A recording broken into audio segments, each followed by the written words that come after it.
Welcome back to the Vertu YouTube channel. Now the Capri back in the day was a bit of a legend. Everyone loved it. So I'm pretty sure you guys are sick of hearing at the fact that the new Capri is nothing like the old one. Well, good, because I'm not going to tell you that that is the case. We know it already. But what I am going to tell you, or hopefully solve, is this the car for you when it comes to your next electric SUV? Stick with us and we'll find out together.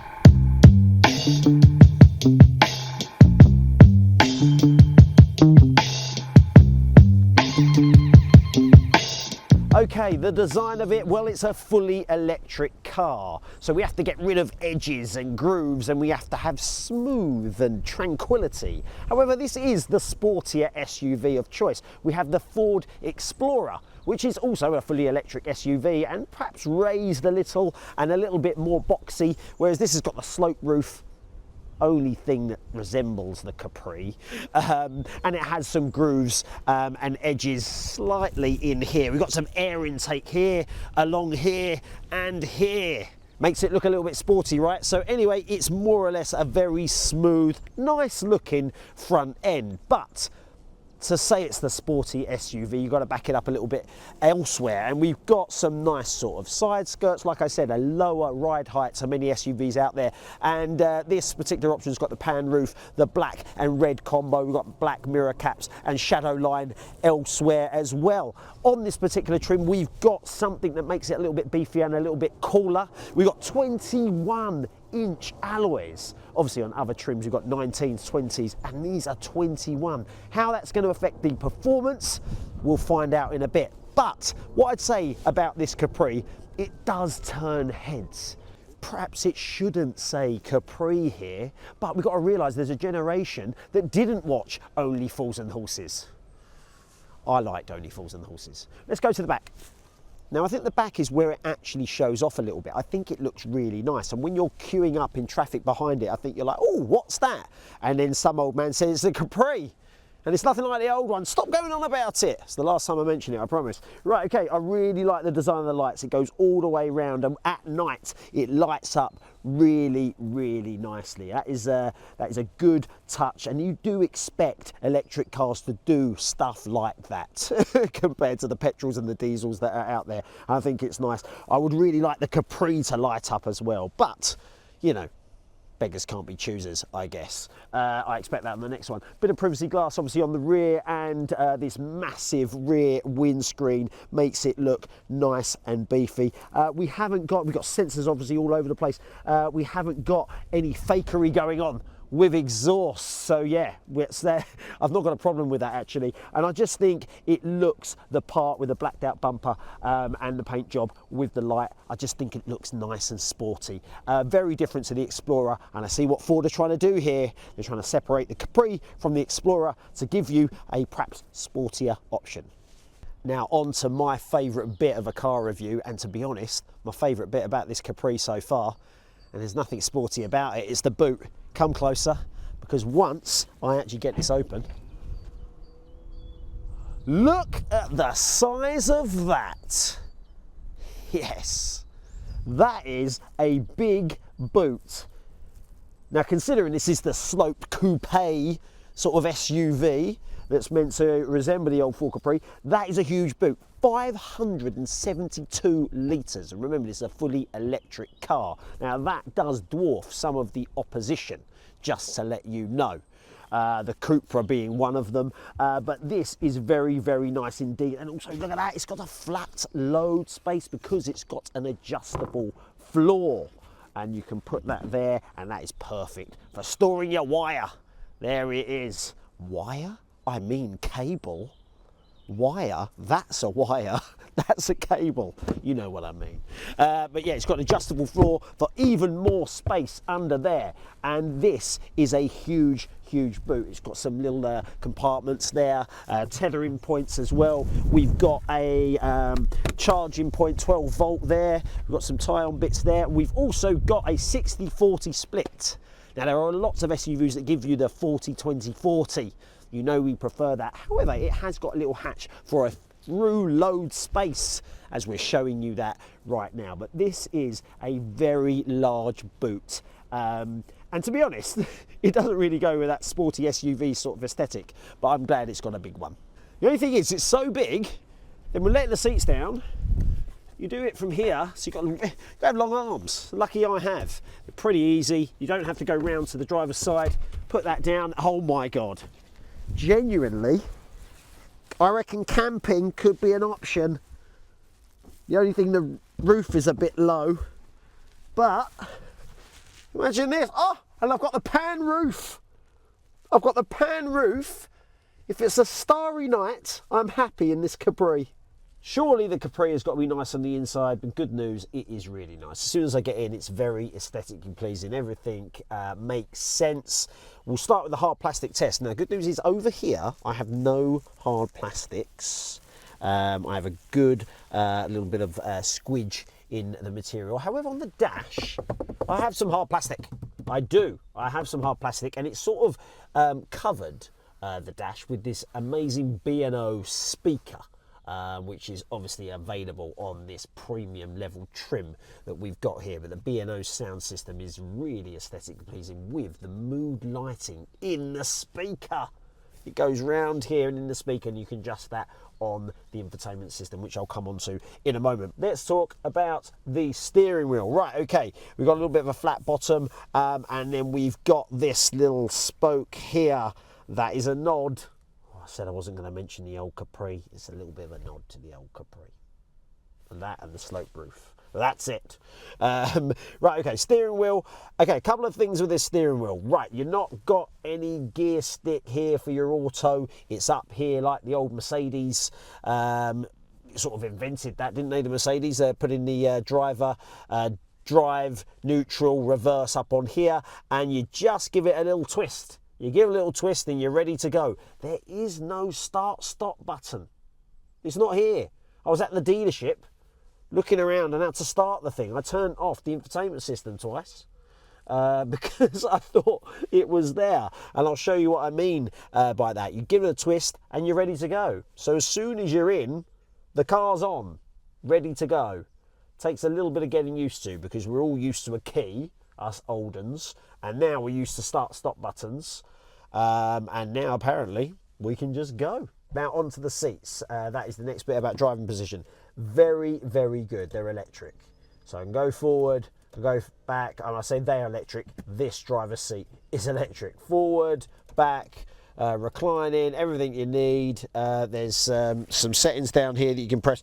They are very, very good, and also they look really nice as well. Full leather, very sporty. They've nailed it with the seats and the position of the steering wheel. Now, what I'll go on to about the steering wheel is the buttons on the steering wheel, because they are touch sensitive plastic pads here, and as you can hear, I've just turned up the volume on the infotainment system. I didn't actually mean to. They're touch sensitive almost when they want to be, because they also are kind of buttons. You do have to give them a little bit of a push to make sure you're doing it, which is really odd. I can only explain when you see. I can push them, but I can also hover over them and they do stuff as well. I would say it's a bit frustrating, that part of it, especially for an old man like me, because I genuinely will make mistakes by just turning the volume up like I did then. And I was like, I didn't even mean to, I just hovered. I thought it was an actual button, so I've been pressing this quite hard. And I can imagine a passenger getting annoyed at me going, you don't have to press it that hard, you can hover. Oh, just make it a button. Okay, next to the elephant in the room, you can't not talk about it. It's the massive infotainment system, as we expect on all electric cars since the Tesla mainframe. This is a 14.6 inch portrait infotainment system, and the cool thing about this, it's got lots of maneuverability. You can have it full, upright like that, and then you can have it flat embedded into the center console, and that is for anti-glare. I just think it's cool. I can have it like that, or I can have it like that. It's for anti-glare when the sun's coming through my pan roof or through the windows. It's meant to help with that. I think it's just a really cool thing. It's got a cool thing. And also, you know what's really cool about it? When it's like that, I can do a little bit of a James Bond moment, put it upright, and it unleashes this sneaky little cubby hole here. I said cubby hole. I mean storage place. It's a little bit of a storage place there, which has got loads of room in there for like keys and phones and whatever you have's in there. But it's cool, it can be just covered and hidden away. But it's a really good infotainment system. Everything's on there. It's pretty responsive. I would say when I am swiping, it's not the fastest thing I've ever seen. It's a little bit slow. Oh, there we go. Look, it took a little bit of time there. We'll show you that. But it's pretty easy to use. You've got your nav. You've got Apple CarPlay and Android Auto as standard, wireless, as you would expect.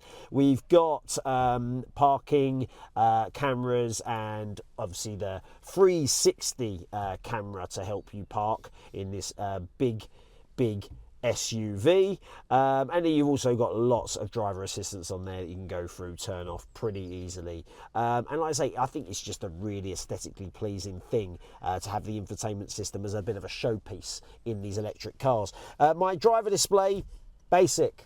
Very, very basic. We did the Astra and the Corsa recently. I say it resembles that. It's almost a little, it reminds me, this is going further back as well, a PSP. Who remembers that? Do you remember a PSP camera? He's nodding, good. You just remember the little sort of portable PlayStations that's just been glued on there, and it shows you my charge, it shows you what gear I'm in, it shows you what speedo and all that sort of stuff. It's very, very basic stuff, almost not needed. So, we've got everything on the infotainment system. We do not have buttons. Now, you know the way I feel. If you've seen any of my other videos, I like the choice of buttons or infotainment. I don't like it all being on here because I do find it a little bit hard while I'm driving along to then navigate my way around here, but then also just mainly for climate control. Mainly to sort of manage that, turn the fans up, get it to an appropriate heat and all that sort of stuff. Make sure I'm sort of defogging windows and that sort of stuff, AC. I'd like some buttons as an option. Little things as well, like the volume. I'd like a little control for the volume. Just now, I was playing around with the volume on the radio, and it's again a little touch sensitive. I've got a little pad here that I can slide my finger down to turn it down and up, but it doesn't go all the way up. Sometimes it goes down, and sometimes you need to press it, and sometimes you don't. It's frustrating a little bit. I'd like buttons like the Audi e-tron has. It has a big infotainment system, but it also has buttons. So there's a couple trim levels you need to worry about. The select trim is the entry level trim, but you get a lot as standard. You get heated seats, you also get adaptive cruise control, and you get the dual zone climate control as well. But then on the premium, which we have here with some added extras, you get 20-inch alloys as standard. You get heated steering wheel as well. You also get pan roof, and you get remote tailgate as well. Obviously, we've got all the trimmings on this one with some added extras, but make sure you get in touch with Vertu and get the right Capri for you.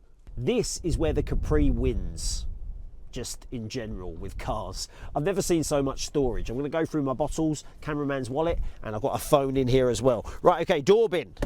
Door bin can fit a bottle in there. It can fit a wallet in there as well. It goes all the way back. It is a very, very big door bin. It is plastic. It's not lined, so things are going to rattle around in there if they are noisy. Right, okay, up front here, I've got two bottle holders, or cup holders. Bottle holders? I've got two cup holders. These are quite small and thin cups, so they work with a bigger cup, but that is fine. Now, I've also got this wireless charging pad ready for two phones. I love that. I've got one phone here, one phone there for my passenger, and it's a specific tray made for phones. I absolutely love that. And obviously I've mentioned the little hideaway cubby hole, as I call it. I'm going to keep with that. That is very, very spacious and very good. But I've also got another one under here. I've got another little compartment for putting more goodies there. There we go, my hand came through it, that was weird. Okay, I've got the wallet here because look, I've got this. Now you may just think this is another little compartment. It looks quite small, but this is like Mary Poppins handbag, I can tell you. Right, okay, got a little tray here. I always wonder what we do in this. Mints again, anyone? Maybe, but I don't know what you do with it when it's out the thing. But anyway, it's huge in here. I've already got a bottle in there. I've got two more bottles in there if I want, and a wallet. And guess what I can do with this? I can remove that. Again, don't know what I'm giving that to the passenger. I can fit a lot of stuff in there. That is crazy. A lunchbox, I mean anything, it all goes back in, and I'm pretty happy with the storage up front here. I've got a glove box here that is full of stuff already. It's not the biggest glove box actually, that's quite small. Big door bin there, but in terms of storage in this centre console, like I say, Mary Poppins would be proud. Right, let's talk space when it comes to the Capri. Right, good news is lots of legroom. I reckon there's more legroom there than you get on British Airways. Definitely. The only thing is with headroom, looks fine at the moment, but if I stop hunching, my mum will tell me off for that. If I sit up straight, I'm 6 foot, and if I just sit up straight there like that, I'm pretty sure my head is touching the coupe style roof. And let me just turn it. I've hit my head now. That is the roof. That is not a headrest. That is the roof. So, thoughts? Should my head be touching the roof? I'm not so sure. However, I really love this pan roof. What else have I got here? I've got a little door bin here. Fits a little bottle in. Another thing I'd mention, look, the full leather continuation through to the back. Very, very comfortable indeed. If I pull this down, I do have an armrest with 2 cup holders, and I can even pull that through to get through to the boot as well. So that is very, very good. Isofix points are very clearly located and very accessible there with the clips. I like clips, not zips. Trying to make it a thing. Clips, not zips. I don't think people are going to catch on. I don't think they'll care enough. But anyway, Isofix, plenty of room here for child seats, etc. And really like the location of them and how easy they are. And I do like the leather. However, there is a thing that if you are a centre, if you're a passenger in the middle, a centre passenger? If you're a passenger in the middle, your seat is raised. Yes, move back, cameraman, because your seat is raised. And then I'm even bigger, and then my head is still touching the roof. These little people next to me. Just a comment. Good news is there's no massive thing in the middle. So look, I can do a little tap dance through here, and I've got a flat floor because we're electric, aren't we? So there we go. Yeah, just a little thing. I'm even more raised if I'm in the middle. Plenty of room for 3 across the back here as well. Look, I'm splitting hairs, aren't I? But yeah, just a couple of things about the back. Just to finish off, a couple of vents here and 2 USB-C charging points, which is good. We had 1 in the car that we did the other day, so 2 is good because there's usually more than 1 in the back. And I forgot to mention there are 2 USB-C charging points up front as well. Silly me for not mentioning it. Let's talk all the electric stuff, because we've got to talk to you about batteries and range and all that sort of stuff, because there's a few options to go through with this Capri. Now, there is an option that gives you 1 motor. There is an option that gives you 2 motors. The 1 motor is a rear-wheel drive option, and then you have 2 motors that give you a 4-wheel drive option. The entry-level 55 kilowatt battery will get you 243 miles of range. But then there's a 77 kilowatt battery that will get you 390 miles of range in a rear-wheel drive option. There is a 79 kilowatt battery option that gets you somewhere in the middle. Now you might think it gets you more range because it's got a bigger battery, but actually because it can only run with the 2 motors, it gets you somewhere in the middle because it's slightly heavier. Does that all make sense? Just about. Let's drive it. Okay, so we're in the Capri and we're driving. I've been very, very excited to give this a bit of a whirl because What I've actually read about this is that it's actually super quick off the line. Now, we're in quite a busy town, so it's pretty good that it's super quick off the line. And they were not lying. You put your foot down in this just a little bit and it is gone. It throws you back into these very nice, comfortable sports seats. Now, that's the first thing of note. Right, the entry-level 55 kilowatt battery gets you to 60 miles per hour in 8.7 seconds and puts out 168 brake horsepower. So, pretty good in regards to your family SUV. Definitely beats a Kia Sportage that we were driving the other day. However, I did mention that this was the sportier SUV, didn't I? Well, it doesn't stop there. The 77 kilowatt battery rear-wheel drive option gives you a whopping 282 brake horsepower. Yes, I said it. And it gets you to 60 miles per hour in 6.3 seconds. That is pretty damn quick. But it doesn't stop there. As I mentioned, there is a 79 kilowatt battery that puts out even more brake horsepower. It gets you 335 brake horsepower and it gets you to 60 miles per hour in 5.3 seconds. Now, correct me if I'm wrong, I thought 0 to 60s in 5.3 seconds were only really fast sports cars. Now, that is absolutely crazy to me that this Ford Capri can do that, and I genuinely think that should be maybe the reason why people at least want to jump in one of these just to see what it's like, especially for that range topping version that I mentioned, because it is so intriguing when I heard those statistics, because I thought I have to give one a go. And it is so quick off the line that I believe every single word. But this is an SUV, so you're dying to know what it's actually like to drive in and around town, possibly doing the school run. I'm an old dad myself, so I need to tell you from that point of view. Well, good news is visibility very good, as you'd expect. Out the back, I have got a massive rear window. However, due to the slope roof, don't expect to see a massive amount out of it. It's quite restricted compared to obviously the more boxy SUVs that are out there. But as I mentioned, compared to the Ford Explorer, this is a lower ride height and you've got a firmer suspension. In and around town, it's very handy because it doesn't actually feel I'm driving a really cumbersome, massive car. I just did a little turn in the road just then. It was so light, so easily getting round, and because of my ride height, I actually feel like I'm in a bit of a hatchback. A lot of people would say, well, that's a negative. I personally see it in and around town, that being quite a positive. I'm in something pretty substantial that can get off the line pretty quick, but I also have got the handling of a hatchback, which I don't mind at all.